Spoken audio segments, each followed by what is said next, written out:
Okay, so the plan in this lecture is for me to cover the entire history of ethics in less than 20 minutes. Pretty simple task. We'll see how it goes.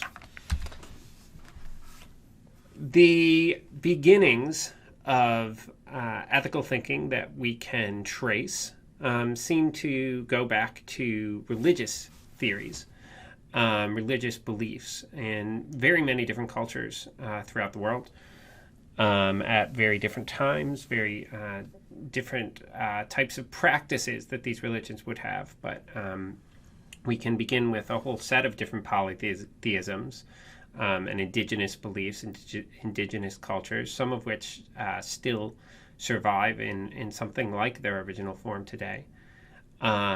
Judaism kind of breaks away somewhat from that. There's a set of monotheistic religions, so there we have Judaism, Islam, Christianity. We have more developed polytheistic religions like Hinduism.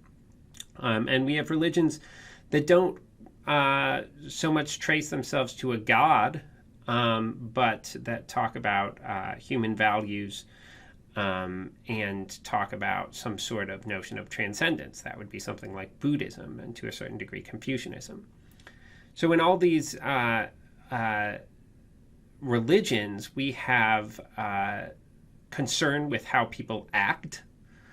There are rules about hospitality, rules about how when, and with whom people should have sex, rules about burials, and centrally rules about how to treat one another. How to treat one another has been a question for as long as there have been human beings. Indeed, if we look at higher primates and various mammals, we see sorts of pseudo-ethical norms going on there that are being enforced in the tribe. So with these religious approaches, we get certain understanding about how people in the tribe or in the group or in the religion should treat each other. And one very common rule associated with that is called the Golden Rule. Do unto others as you would have them do unto you. That's one version of it. There are negative versions of it. Don't do to other people what you wouldn't want done to you. You can see some of the sources for that right here. And that theory is pretty good one. This advice to treat others the way you want to be treated seems like a very good theory. But as my own daughter, my 7-year-old daughter, told me just the other day, she asked me, Daddy, if Jesus says to do unto others what you want them to do unto you, what if you're crazy and you want to die? Does that mean that you should kill people? And so we see that when we have certain formulations of very good ethical rules, that they're lacking in the ability to apply universally. And so we have a quest to try and kind of use our reason to get to something more solid, as solid a ground as possible in understanding how to treat one another. That's one reason why people move away from exclusively religious ethics, although all of the ethical theories that we're going to talk about today are consistent with religious ethics. That is, you could be a religious believer and hold that these things are true, unless you're a very specific type of religious believer. Won't cover that. A very early theory of ethics that was found among the Greeks and also found in Native American tribes and in Buddhism, in all sorts of places, is the discussion of virtues. These are ways that you should be. Whereas religious ethics seems to say, do this because God said so, or do this because God will reward you in the next life. Virtue ethics, at least in its ancient form, focused on another type of reward. Okay, not being rewarded in the next life, or not just doing it because God, the father figure, said so, but rather doing it because, or having these traits because they result in being a good and happy person. So when we have human legal codes, You have all these rules to follow. And following the rules is enforced by what will result from your following the rules. It'll be good for you. You won't get put in jail, for example. But following rules, you may have noticed, doesn't actually result in any sort of abiding peace or contentment in life. There's something deeper that has to be going on in order for you to get to a place where you're like, hey, life's pretty good. And a set of ancient ethicists, Plato and Aristotle among them, along with the Stoics, thought that what would really be good for you, what would really create that my life is going well sense and reality, would be to follow the virtues. Okay, so what are virtues? Virtues are these personal character traits that reliably lead to happiness. They have to reliably lead to happiness, and we'll go over this in a whole lot more detail later in the class. But traits like honesty, traits like courage, that if you have all these traits, wisdom, if you have all these traits, then you will end up being happy, given some understanding of what happiness is. And that's where the rub is, because you can imagine a person who's honest and courageous and generous and kind and actually quite miserable. So this gets complicated, and we'll discuss that in class. But the idea is that these norms of conduct are built into nature. They're not made by human laws. They're built into the nature of who we are as human beings. And if we follow these norms of conduct, we will somehow be happy or rewarded. Now, that from the very beginning, from the early Greek times, certainly, and from a number of other sources that we have from various cultures, that whole idea that if you're a good person, you'll be happy, came in for a lot of criticism. And you have a lot of people who are much more cynical than that, and probably cynical with some good reasons. So the idea here is that we have a social contract theory. Our norms are not baked into nature, nor are they baked into our natures. But moral norms have to be constructed. And they're constructed from considering what human beings are like and what they're likely to do, and assuming that human beings are fundamentally in some way selfish. And that's where we get social contract theories from. This notion that people are trying to be rational, and what's rational for them is to serve their own interest and the interest of their group. So, this is similar to virtue ethics, like I say, in that the goal is to be rational, to seek out some sort of end that's good for yourself.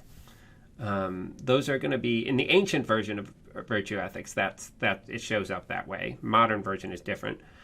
But that's going to be what's the driving force in social contract theory, what's good for me. So according to social contract theory, we're all subject to an unwritten contract. It's not like we all got together and signed a contract. This is not to be confused with positive law, with the laws that are on the logbooks, but rather that it's rational for us, since we all are at risk of being harmed by one another, that it's rational for us to make agreements. And these agreements can be as simple as, if you respect my stuff, I respect your stuff. So if you ever watch any sort of shows or movies where people are set upon like a deserted island and they have to work out the rules for themselves, they're going to work out this rule pretty quickly, where this is the basic rule of reciprocity. You respect my stuff, I respect your stuff. But it'll be rational to make that rule, to make that agreement, with one another, but it won't be rational to keep that agreement unless there's something we put in place to keep that rational. And that's why, according to social contract theory, especially the version that we'll focus on, Thomas Hobbes, we need a force to enforce the law. And that's where the state comes in. The state has a monopoly on force. It enforces this law and makes it so that people know that if they violate the law, the agreement that they made, for example, to respect other people's stuff, to respect other people's bodies, if you violate that law, then there are going to be punishments that will not only make it so that you regret violating the law, but also will make it so that other people who watch you say, yikes, that didn't go well for him, or that didn't go well for her. She should really not do that next time. I don't want to do that. And when we have those incentives, then we get our social contract theory. And the only thing that makes something right or wrong is that it violates the social contract or conforms to the social contract.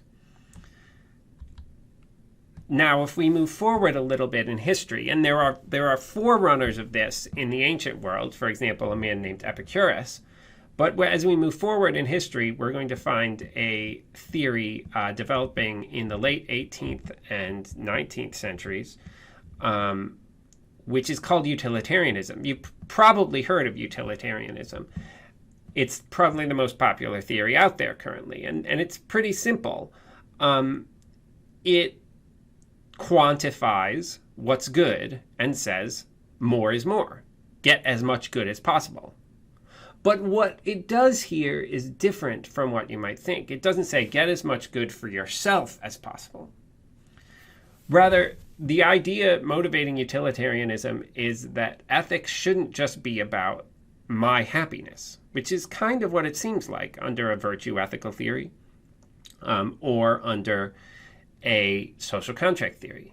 Now, it's worth noting, and we'll go back and talk about this later, that both virtue ethicists and social contract theorists thought that doing the right thing, or having the virtues, following the social contract, would be good for other people. It wouldn't just be good for yourself. It would also be good for other people. But that was kind of a lucky consequence. It wasn't baked into the theory. It wasn't the reason that the thing was right. Now, in utilitarianism, that's a central guiding thought, that you should do things that are good for other people. And in particular, utilitarians seem to say that you should do things counting other people's good equally to your own. Now, how do they define good? There's a number of different ways that utilitarians can define good. They can define it based on people's preferences. They can define it based on something like happiness.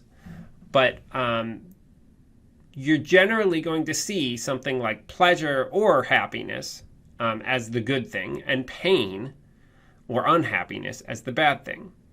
And so we focus on those things. And if we focus on pleasure, that's going to make this a type of hedonism. We focus on those things and making sure that there's as much of them in the world as possible. We maximize pleasure for the greatest number of people and minimize pain. So at every single point, you should ask the question, what could I do right now that would make the world a better place? So the goal of utilitarianism is to make the world as good as possible at that given moment. But there are problems that come up. And one of these problems that comes up with utilitarianism can be demonstrated if we talk about a particular case. And this is a case that's going to motivate our next theory, deontology. Imagine that you're a doctor and you go into work one day and you find out that there are 5 patients for you.